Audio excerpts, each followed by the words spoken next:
What's good, YouTube? We back again with another video. So I'm here to explain run line betting in MLB. So a run line essentially is a spread. So there's plus 1.5 and there's minus 1.5.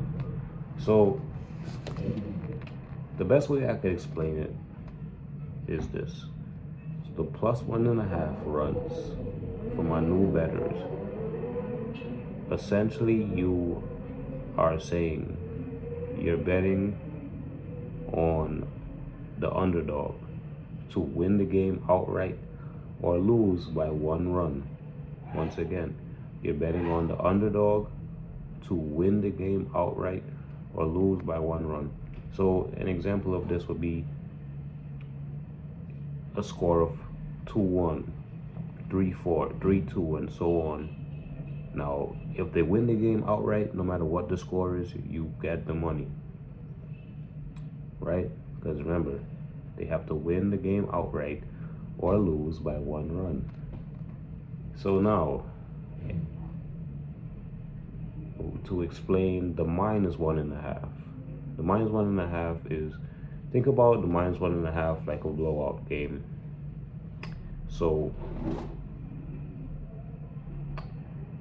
you essentially are saying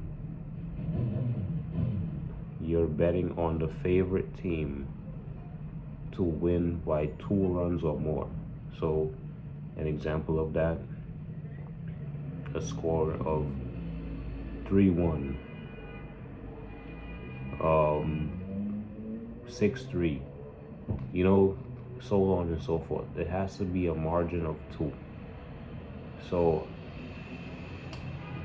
I want to say, like, the best way to explain it is the plus 1.5 runs is you keep the game close.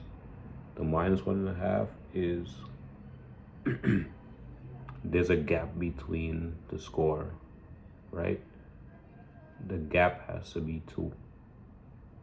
So that's 6-4,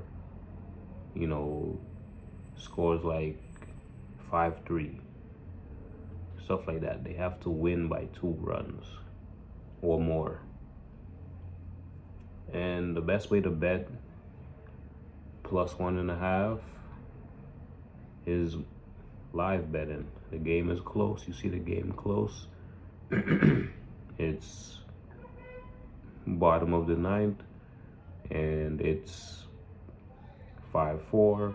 You take the plus 1.5 to see if the underdog will win the game outright or keep the game tight.